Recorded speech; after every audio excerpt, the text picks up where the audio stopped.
I am black diamond. আমি এখন যে জায়গাটা দাঁড়িয়ে আছি এটা হচ্ছে গাইতঘাট কমলা দিঘি বা কমলা দোয়া। আমার পিছনে যে বট গাছটা দেখছেন আপনারা, এটা হচ্ছে 100 বছরের পুরনো একটা বট গাছ।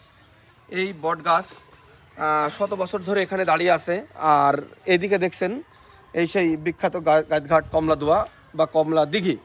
এখানে কিন্তু মানুষজন এসে গোসল করে, বিভিন্ন ধরনের মান্যত করে, কেউ ছাগল দেয়, কেউ গরু দেয়, কেউ মুরগি দেয়, ঠিক আছে। অনেকের মানে আপনার যদি কারোর মনের আপনার ইচ্ছা থাকে যে আমার এটা পূরণ হলে আমরা এখানে মুরগি দেবো বা ছাগল দেবো। আবার অনেকে কিন্তু এখানে একটা জিনিস দেয়, জানেন দর্শক মণ্ডলী, খুব মজার বিষয়। আপনার যদি ছোট আসলেই হয়ে থাকে এখানে, আপনি এই নদীতে ডুব দিয়ে, এই কমলা দোয়াতে ডুব দিবেন, ডুব দিয়ে আপনি বলবেন যে হচ্ছে যে আমি এখানে 3 বস্তা চিনি দেবো, 3 বস্তা মসুরি দিব, তো আপনার আসলে কিন্তু এটা সেরে যাবে। এটা কিন্তু হয়েছে, এটা উদ্দিষ্টমূলক উদাহরণও আছে আমাদের কাছে। তো এখানে 3 বস্তা বলতে কিন্তু এখানে বিড়ির বস্তায় দেওয়া হয়। মানে বিড়ির বস্তায় তিন বিড়ির বস্তা আপনারা চিনি দেবেন, 3 বিড়ির বস্তা আপনারা হচ্ছে যে মসুরির ডাল দেবেন, দিয়ে এখানে যদি আপনারা দিয়ে দেন তাহলে হচ্ছে যে আপনাদের মনের আশা পূরণ হয়। এটা আমাদের কথিত আছে।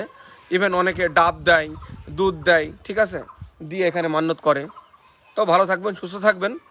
আসসালামু আলাইকুম।